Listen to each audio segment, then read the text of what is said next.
The signal came without warning.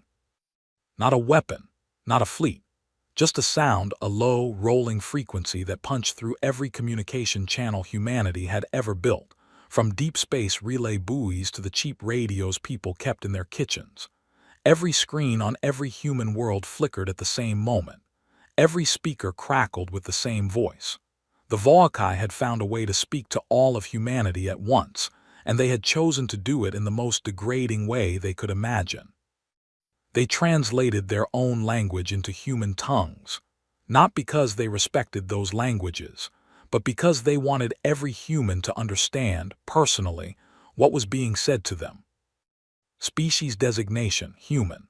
Classification, pre-sovereign, you have been assessed. You have been found insufficient. Under the right of dominion, you are hereby challenged. You will submit one representative for the trial of blades. Your representative will face our champion. When our champion wins, your species will enter a period of guided servitude lasting 100 years. Resistance is irrelevant. Refusal is not permitted. You have 30 days. And then the signal cut out.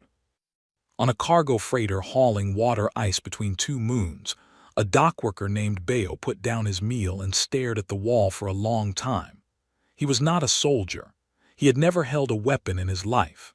He had 3 children, a bad knee, and a mortgage on a prefabricated house on a colony that had only existed for 11 years. He sat with what he had just heard for about 40 seconds. Then he picked up his meal again and finished eating, because the ice wasn't going to haul itself, and because Bayo had the particular human quality of refusing to let something terrifying take his appetite. He posted a short video that evening. He looked directly into the lens and said calmly, "Tell them to send their best. We'll send ours." He went to bed. By morning, 4 billion people had watched it. In the Galactic Assembly Chamber, a vast ring structure orbiting a star that belonged to no single species, the hall was full. Every seat was taken. Delegations that rarely attended the same session had scrambled to be present. The Volcae announcement had reached the assembly too, and the mood in the chamber was one that older species recognized immediately. It was pity, the kind of pity that comes before a funeral. The Volcae had issued the trial of blades 11 times in recorded history. They had won 11 times. The last species to accept the challenge, the Drevosi, a proud and ancient people, had lasted 30 seconds in the arena. That was 400 years ago. The Drevosi still served Volcae administrative functions to this day. Prime Delegate Oren Vassi of Earth walked to the center podium without being called. He was a small man. He wore no medals, no ceremonial dress, none of the visual language that other species use to signal importance. He stood at the podium and waited until the hall was quiet. Then he said, "The human species accepts the challenge." Noise, immediate and enormous. Species that had never agreed on anything managed to agree that this was either the bravest or the most foolish thing they had ever witnessed. In the Volcae observation box, Grand Warlord Draven Sect turned to his aide and said nothing. He simply watched. Something about the small delegate's posture bothered him in a way he could not quite name. Vassi waited for the noise to die. Then he said calmly, "We accept under one condition. The 30-day preparation period is a right under assembly law. We invoke it fully." He paused. "We will also be submitting a formal data request for the medical and physiological profiles of previous Volcae champions. This is also our legal right under assembly transparency protocols." He picked up his papers. "Thank you." He walked back to his seat. In the observation gallery, Watcher Lu, the oldest serving assembly observer, a being so ancient that the species she had been born into no longer existed, made a small note. In 400 years of watching species, except the trial of blades, not one of them had ever asked for medical records. Not one of them had ever sounded like they were doing paperwork rather than accepting a death sentence. Back on Earth, in a secure facility built under a mountain in a region that had once been called Scandinavia, Admiral Dara Wynn stood in front of a wall of data and did not sleep. Around her, A room full of people who were very good at their jobs did the same. She had received Vassie's transmission the moment it went out. She had also received the note he sent privately afterward, which contained only 4 words. Find me something real. Wynne looked at the Voakai physiological files that the Assembly's Transparency Office had delivered within hours of Vassie's request. 11 previous champions, 11 different physical profiles, all enormous, all fast, all decorated with kill records that read like mythology. She was not looking at the kill records. She was looking at the brain scans. She passed the scans to Dr. Siona Marsh, who was sitting in the corner eating cold rice from a container and had not spoken in 6 hours. Tell me what you see, Wynne said. Marsh looked at the scans for a long time. Then she set down her food. I see something very interesting, she said. Outside on 100 worlds and stations and drifting ships, humans were arguing, crying, laughing, posting videos, making plans, and in small moments of private quiet being afraid. But they were not stopping. They had never been very good at stopping. The 30 days began. Dr. Siona Marsh had a habit that drove her colleagues slightly mad. When she was thinking hard, she did not pace or write or stare at whiteboards. She sat completely still and ate whatever was closest to her hand, whether it was dinner or a pen cap or someone else's lunch. The brain scans of 11 Voakai champions were open on her screen, and she had been sitting with them for 3 days. The cold rice container was long gone. She was now on her second bag of salted crackers. What she was looking at was not what anyone else in the room was looking at. Everyone else was looking at the obvious things: the muscle density, the reaction time scores, the bone reinforcement data. All of it was extraordinary, the result of a species that had spent thousands of years breeding and engineering itself for exactly one purpose. But Marsh was looking at something smaller, quieter. She was looking at the part of the Voakai brain that processed incoming movement data and turned it into a response. It was perfect, that was the problem. A normal nervous system, human or most other species, received information, processed it, guessed at the pattern, and reacted. It was messy, full of noise and error and correction. The Voakai nervous system did something different. It did not guess, it recognized. 11 lifetimes of combat data, encoded deep into their neurology, allowed a Voakai champion to see the first movement of an attack and know, with extraordinary precision, exactly where that attack was going to go and exactly how to counter it before it arrived. They could not be outmuscled. They could not be outsped. But they were reading a pattern, and a pattern required regularity. Marsh put down the crackers. They're reading sheet music, she said, to no one in particular. If there's no sheet music, they have to improvise, and they've never had to improvise. She wrote 1 sentence in her report and sent it to Admiral Wynne. The human brain generates irregular movement sequences that the Voakai nervous system cannot categorize in real time. This is not a weakness we built. It is one we were born with.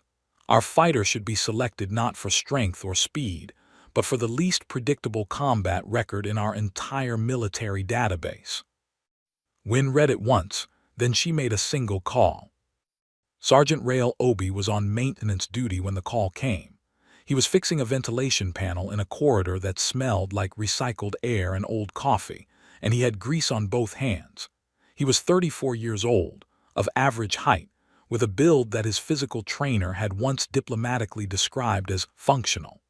His service record was 11 engagements across 4 different conflict zones. He had never once followed a standard engagement protocol. His commanding officers wrote his evaluations with visible frustration. One of them had written, verbatim, "Obi continues to be alive through methods I cannot explain and do not endorse." He was not the largest soldier in the human military. He was not the fastest. He was, however, the soldier who had been in the most impossible situations and come out of all of them by doing something that no training manual had ever suggested. He arrived at the selection facility, still wearing the grease. He was told what was happening. He was shown the Voakai footage. He watched Champion Ura, 7 feet of engineered muscle moving through a combat drill with the cold precision of a machine, and he did not say anything for a while. Then he said, "He moves like he already knows what I'm going to do." "Yes," Marsh said, "that's the entire point. So I just have to not know what I'm going to do either." There was a pause in the room. "Essentially," Marsh said. "I can do that," Rail said. "I do that anyway. My old sergeant used to say I fought like a man falling downstairs." Your old sergeant was accidentally describing a neurological advantage. "I'll tell him that, he'll hate it." The training period was not what anyone outside Earth expected. The galaxy was watching.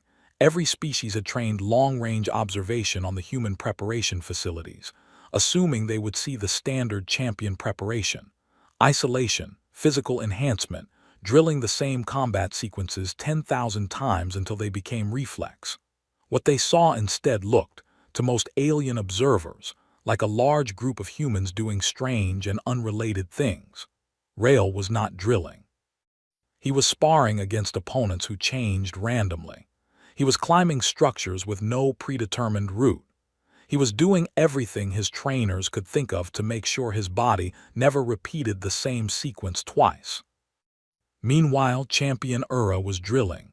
His sessions were recorded and leaked, deliberately, by the Voakai. They wanted the galaxy to see. Every strike was a masterwork. Every sequence was flawless. Species that had hoped for a human victory watched Ura train and went quietly back to hopping for a merciful loss. On the 28th day, Rail sat in the prep facility eating a sandwich and watching old archived footage of street fights. Not military combat. Street fights. Messy, panicked, ugly exchanges between people who were scared and had no training and were just trying to survive. His trainers found him there and asked what he was doing. "Reminding myself," he said. "Of what?" He took another bite. "That it doesn't have to look good, it just has to work." He went asleep early. He did not meditate. He did not visualize. He set an alarm and was unconscious in under 4 minutes, which was the kind of thing that only happened to people who had learned, through long experience, that worrying was not the same as preparing. 2 days later, the human delegation departed for the trial of blades. In the assembly, an old being named Watcher Lu filed a short note to the council. "I have observed 47 species accept this challenge. I have not, until now, observed a species that seemed to understand what they were doing." The arena existed in the dark between stars. It was a sphere of black metal, ancient and cold, built by the Voakai 10,000 years ago when their empire was young, and the trial of blades was their favorite way to end arguments with smaller civilizations. Inside, gravity plates held the floor flat. The walls absorbed light. There was no atmosphere. Combatants relied on sealed suits. The Voakai had designed it this way deliberately. Most species panicked in a vacuum. The silence of it, the absolute absence of natural sound, reduced lesser fighters to creatures acting on pure terror. Rail had done 3 months of zero-atmosphere training. He had also done 4 actual zero-atmosphere engagements in real conflict zones. The silence felt familiar to him. He had learned, a long time ago, to treat silence as a room he was comfortable in. He entered from the human side of the sphere. No ceremony, no announcer. The Voakai did not give opposing species the dignity of introduction. The arena simply opened and he walked in, and the door sealed behind him. Across the floor, Champion Ura was already there. Even through a suit, even at a distance, Ura was enormous. 7 feet tall, with the kind of mass that came from a body engineered over generations for a single purpose. He stood completely still, and that stillness was its own kind of violence. The stillness of a system fully loaded, fully ready, waiting for the first input. Every delegation watching through the observation glass had its own reaction. Most of them looked at Ura and looked away. Some of them could not look away. The Voakai in their box were calm with the calm of people who had seen this 11 times before and already knew how it ended. Rail crossed to the center line. He looked at Ura the way a person looks at a large piece of furniture they are about to move, not with fear, but with the practical assessment of something that is going to require effort. Then he nodded. Not a bow, not a salute. A nod, the way you nod at a colleague in a hallway. Ura did not react to the nod. His combat systems were already running. The fight started without signal. The Voakai did not use bells or horns. Ura simply moved. The first combination was a 7-strike sequence that had ended every previous trial of blades. It was not a violent sequence in the way that looked violent on recordings. It was precise, clinical, each strike flowing into the next like a piece of mathematics. The Voakai in the observation box watched it with something close to satisfaction. It was always beautiful. It was always over quickly. Rail did not block it cleanly. He caught the first strike badly, turned wrong, stumbled, took a glancing impact on his left shoulder, and ended up in a crooked, awkward position that no trained fighter would ever deliberately occupy. Every single movement read as incompetent. Several alien delegates in the observation ring actually looked away, because watching something helpless get hurt was uncomfortable. Ura paused. His combat systems had loaded the pattern from the first strike.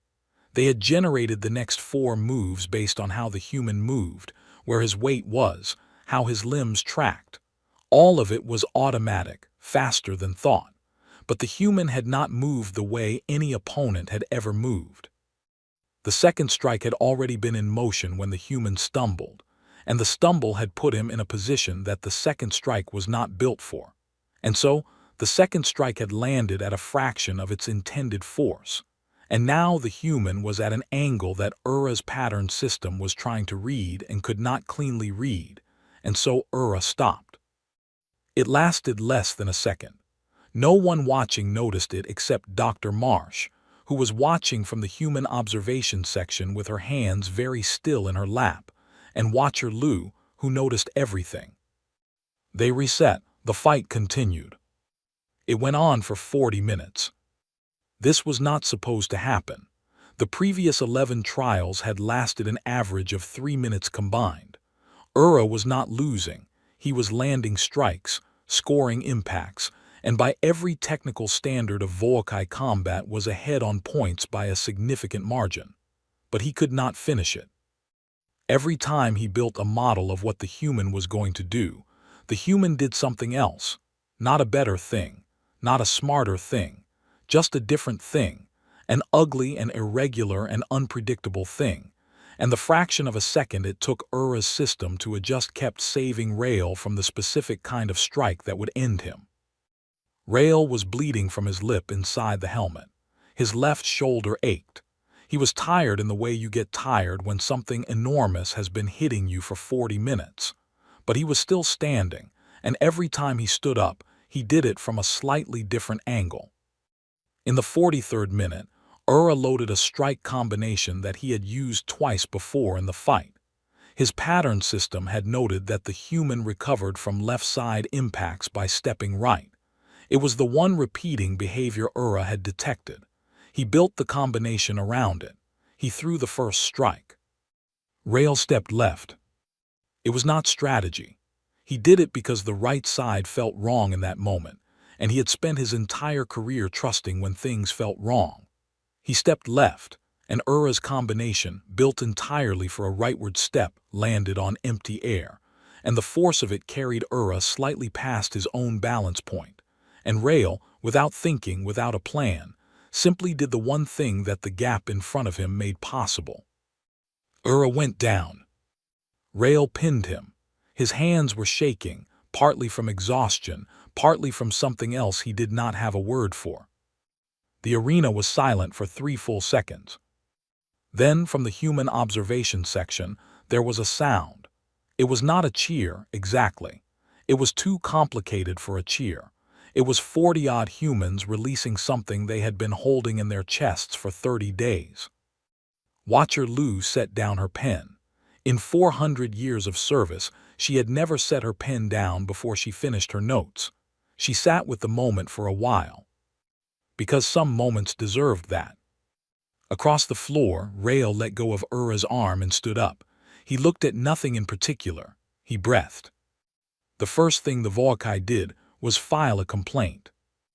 It arrived at the Galactic Assembly's legal office approximately 19 minutes after the trial ended, which was fast enough that it had clearly been written before the result was confirmed, which meant the Volkai had prepared it in advance as a contingency, which meant some part of them had known, somewhere underneath the certainty, that losing was possible. Grand Warlord Draven Sek did not come to the assembly floor. He sent Voice Yeth, his political handler, a thin man with the practiced composure of someone who had delivered bad news for a living. Yeth stood at the podium and spoke for 40 minutes about procedural irregularities, unverified medical submissions, and anomalous duration metrics.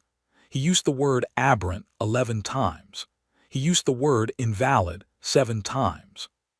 He used the phrase pending review so often that the Assembly's translation systems eventually started summarizing it as a stutter. The Assembly rejected the complaint in full. The vote was not close. Under the law, the result stood. Humanity was free, sovereign, and completely outside the reach of Volkai dominion for the foreseeable future. 3 junior members of the Assembly, small species that had been quietly managing trade agreements under Volkai administrative guidance for decades, immediately petitioned for independence hearings. One of them sent a private message to Prime Delegate Vassi that contained no words, only a symbol from their culture that, when translated, meant approximately, "We saw what you did. We did not know it was possible." Vassi wrote back, "It was not easy, but it was possible. That is the part worth remembering." Rael came home to a situation he was not prepared for.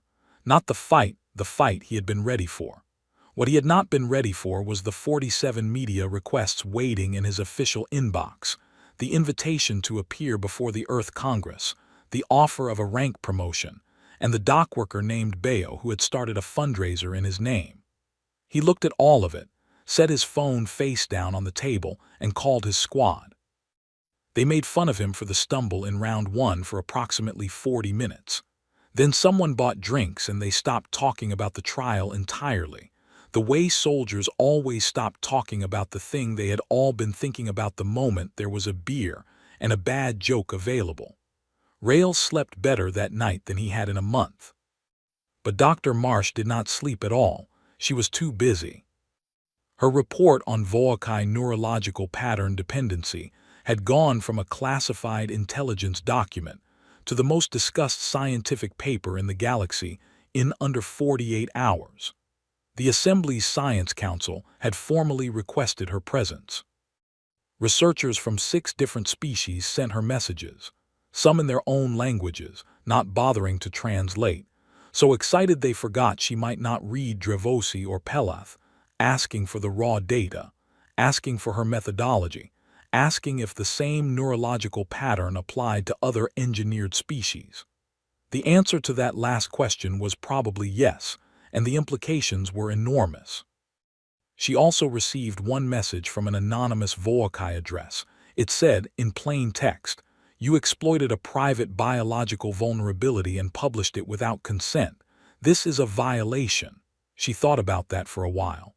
Then she wrote back, "Your government used that vulnerability to conquer 11 species and enslave their populations. I used it to stop you from making it 12. I will not apologize for that.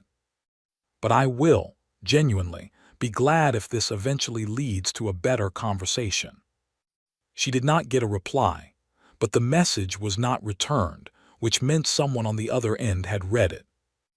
Admiral Wynne did something that surprised the entire Security Council. She stood up in closed session, on the day after the greatest human military victory in galactic history, and argued for mercy. Not forgiveness. She was not naive about what the Volkai had done to 11 species over 4 centuries, but mercy. Specifically, She argued that the council should not use this moment to punish the Volcae beyond the legal penalties already binding them. She argued that a Volcae dominion with nothing to lose and its pride destroyed was a far more dangerous thing than a Volcae dominion that had been beaten, clearly, fairly, and offered a path forward. "We did not win so we could become what we beat," she said. Half the council thought she was foolish. The other half sat quietly with it, the way you sit with something when you know it is right but you have not yet figured out how to argue for it. The debate was tabled, for now. Out in the broader galaxy, something was happening that no one had planned and no one could stop. The footage of the trial, all 43 minutes of it, was spreading, not just among species who had witnessed it in the assembly, among ordinary people on ordinary worlds, going about ordinary lives that had looked, for a very long time, like they would always exist in the shadow of a dominion that could not be beaten. Drevosi workers who had been in administrative servitude for generations watched the footage in break rooms on Volcae-administered stations. They did not celebrate loudly. They were not free yet, but there was something in their eyes, in the way they turned back to their work, that had not been there before. The Volcae were watching all of this from behind their diplomatic offices. Grand Warlord Sect was watching it from his private suite, on a screen he had not turned off in 3 days. Voice Yeth knocked on his door 3 times and received no answer. On the 4th knock, Sect opened the door. He looked at Yeth for a moment. Then he said quietly the question that had been eating him since the moment Ura hit the floor. How did they know? Yeth did not have an answer. Nobody on the Volcae side did. And that, more than the loss itself, was what kept Sect awake every night that followed. They had been beaten not by strength, not by a weapon, not by some technological trick. They had been beaten by something the human possessed without even knowing she possessed it, something the Volcae had never thought to measure because they had never imagined it could matter. He turned back to the screen. The footage was still playing. The human was still standing there in the arena, breathing, doing nothing dramatic, just standing. Sect watched it for a long time. The declaration arrived not as a signal, but as a fleet. 47 Volcae warships dropped out of transit at the edge of human space on a quiet morning, and they did not hail, did not negotiate, and did not send a legal notice to the assembly. They simply crossed the border and began moving inward. Attached to the crossing was a single short transmission, addressed to every species in the galaxy. The trial result has been found internally invalid. The right of dominion stands. Any species that interferes in the correction will be treated as a hostile combatant. Grand Warlord Sect had invoked the ancient Dominion War Clause, a provision so old that most assembly legal scholars had considered it a historical footnote rather than an active law. It bypassed the trial system entirely. No single combat, no neutral arena, just the full force of the greatest military in the galaxy pointed at a species that had embarrassed them. The assembly erupted. The Volcae ambassador's feed was cut off mid-sentence by the presiding council member, which had never happened in assembly history. Species that had quietly disliked humanity, species that had stayed neutral, species that had no particular feelings about humans one way or the other, all of them looked at the fleet footage and saw the same thing. If the Volcae could simply ignore a legal result the moment it went against them, then no law in the galaxy meant anything at all. 3 of the newly petitioning species sent military support offers to humanity within 2 hours. Not large fleets, but real ones. An ancient trade federation species called the Pelath, who had never once contributed military force to any conflict in 400 years of assembly membership, sent a message to Prime Delegate Vassi that said only, "We remember what it cost us to stay quiet last time. We will not stay quiet again." Vassi accepted every offer. Then he forwarded all of it to Admiral Wynne and wrote, "Your war, Admiral, please do not lose it." What Sect expected was a defensive line, a wall of human ships at the border holding position, buying time, hoping the assembly would intervene before the Volcae could push through. This was what every previous target had done: build a wall.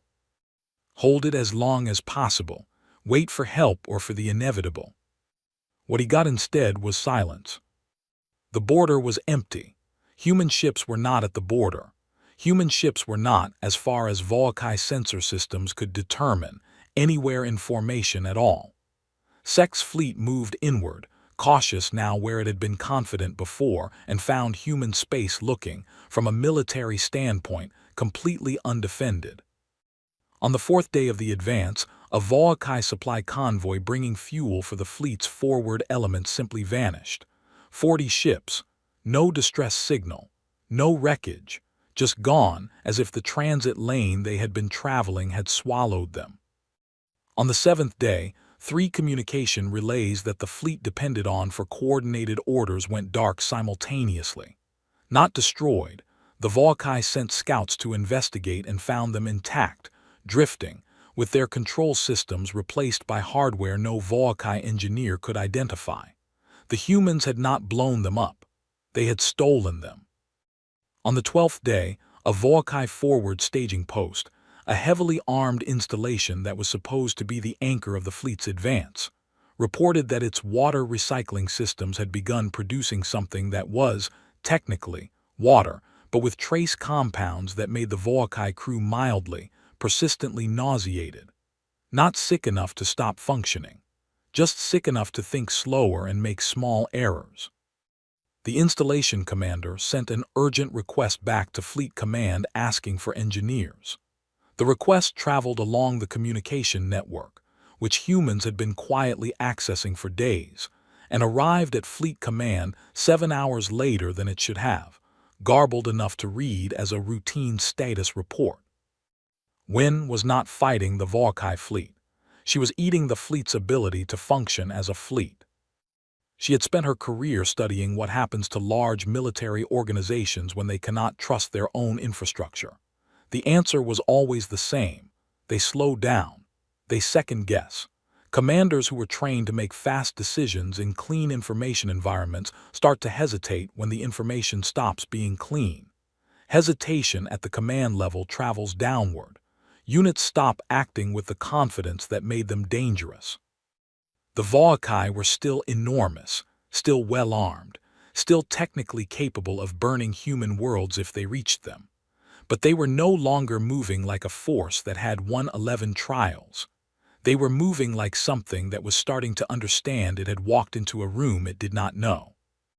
On the 31st day of the invasion, Sect ordered a decisive engagement. He chose the human colony of Braxton's Gate, a mid-sized settlement, strategically significant as a transit hub, the kind of target that the Volkai military doctrine said would force the defenders to commit their main fleet to protect it. If he could destroy the human fleet in one engagement, he could end the supply line bleeding, restore his communication network, and proceed on force alone. He sent 22 of his 47 ships to Braxton's Gate. What he had not known, what human signals intelligence had carefully ensured he did not know, was that Braxton's Gate had been quietly evacuated 3 weeks earlier. The sensor readings showing normal colony activity were a construction of equipment the humans had left behind specifically for this purpose. There was no civilian population at Braxton's Gate. There was also no main human fleet. There was, instead, the combined force of humanity and 4 allied species, hitting the 22 Volkai ships from 5 directions at once. The remaining 25 Volkai ships, still deep in human space, received no orders for 6 hours. When the orders finally came, they were a single word repeated: withdraw. The Volkai did not win at Braxton's Gate. They did not escape from Braxton's Gate cleanly either. What was left of Sek's forward force limped back toward the border in a way that no Volkai fleet had ever moved before, not with the purposeful retreat of a force choosing better ground, but with the stumbling, damaged, disorganized movement of something that had been taken apart piece by piece and did not fully understand how. Wynne watched the withdrawal on her screens and did not celebrate. She told her staff to start preparing the ceasefire terms. She wanted them ready before the Volkai requested them. She already knew they were going to request them. Grand Warlord Draven Sect surrendered on a Tuesday. Not because of any particular significance the day carried. The Volkai did not observe human calendar systems. But that was what it was, a Tuesday, unremarkable and flat, the kind of day that history should not have chosen for something this large. The ceasefire transmission came in at 400 Assembly Standard Time. It used the legal language of formal capitulation, which was a dead form that no one had used in 400 years because no one had ever needed to use it. Someone in the Volkai diplomatic office had looked it up. The ceasefire terms were not what the Volkai expected. There were no demands for territorial annexation, no reparations in the form of servitude, no public humiliation ceremonies, no symbolic destruction of Volkai cultural sites, none of the things that the Dominion had imposed on the 11 species it had defeated in the trials. Admiral Wynne had drafted the terms herself, and she had drafted them as if she were writing a blueprint for something she wanted to actually last. The Dominion would be dissolved. The species it administered would return to self-governance, with assembly support for the transition period. The Volkai people, not the military command, not the Warlord Council, but the ordinary Volkai who had been born into an empire they did not choose, would be offered full assembly membership as a peer species, with equal rights and equal obligations. Sect and the senior command would face an assembly legal review. Not execution. Review. Sect read the terms 3 times. Then he asked the one question he had been carrying since the trial, the question that Yeth could not answer, the question that had kept him watching that arena footage night after night. He asked it now in a direct transmission to Wynne herself. He asked it plainly, without ceremony or diplomatic framing. How did you know, not the fight, the whole war, how did you know we would make every mistake we made? Wynne took her time before she answered. Then she said, "We did not know. We built a picture of how you think and we worked inside that picture, but we were also ready to be wrong. The difference between your doctrine and ours is that yours required certainty before you could act, and ours was built to function without it. We are very comfortable not knowing. We have been not knowing things for a very long time." Sect was quiet for a moment. Then he said, "That is either very wise or very strange." "Probably both," Wynne said. The Assembly ratified the ceasefire with the largest majority vote in its history. The Drevosi delegation, who had been in Volkai servitude for 4 centuries and were now, for the first time in living memory, sitting in the Assembly as a free people, did not speak during the vote. They did not need to. The way they voted said everything. Watcher Lu filed her final report on the conflict and then requested retirement, which she had apparently been considering for the past 200 years and had simply never found a good stopping point for. She was the oldest continuously serving assembly observer, and she had seen things that most species would not believe. Her final report on humanity was 12 pages long, which was more than she had written about any species in her career. The last paragraph said, "They are not the strongest. They are not the fastest. They have no gift that any other species does not also possess in some form. But they combine their gifts in a way that is genuinely difficult to predict, and they continue functioning in conditions that should, by any reasonable model, have stopped them. I have watched civilizations older and more powerful than humanity collapse under pressure far smaller than what this species has survived. I do not know what their ceiling is. I am not certain they have one." She signed it, submitted it, and went home, or the closest thing she had to one. Rael Obi took the promotion they offered him, eventually, but only the one that let him keep teaching. 2 years after the trial, he ran a training program at a joint academy that had been one of the first institutions set up under the Volkai integration framework. His students were human and Volkai in roughly equal numbers, which was an arrangement that should have been tense and sometimes was, but mostly was not. Because Rael had a way of running a training floor that made tension feel like a waste of time. A young Volkai trainee, first generation to be born outside the Dominion system, studying alongside humans by his own choice, rather than his government's orders, stayed after a session one day to ask Rael the question that sect had asked Win, the question that apparently everyone eventually asked. What was the secret? What had he known, going into the arena, that let him win? Rael thought about it the way he always thought about things, slowly, without performing the thinking. Nothing, he said. I didn't know anything going in. I didn't have a plan. I just kept going because stopping felt worse. The trainee considered this. His face did the thing that Volkai faces did when they were processing something their culture had no category for. Then he said, "That is not a strategy." "No," Rael said, "it's not." "Then how is it enough?" Rael picked up his training bag and slung it over his shoulder. "I have no idea, but it has been every single time so far." The trainee stood with that for a while. Somewhere across the galaxy, Dr. Siona Marsh received a research paper. It came from a Volkai academic address, no name, but a real institutional affiliation, which meant someone had submitted it through official channels and accepted the professional exposure that came with that. The paper was a study of human neural architecture. Specifically, it examined the relationship between irregular neural firing patterns and adaptive behavior under high-stress, unpredictable conditions. It was good work, careful, thorough, and honest in the way that good science is honest, including in its conclusion, which noted that the Volkai nervous system, despite its extraordinary performance in stable, high-pattern environments, had a significant and previously unexamined vulnerability to chaotic input sequences.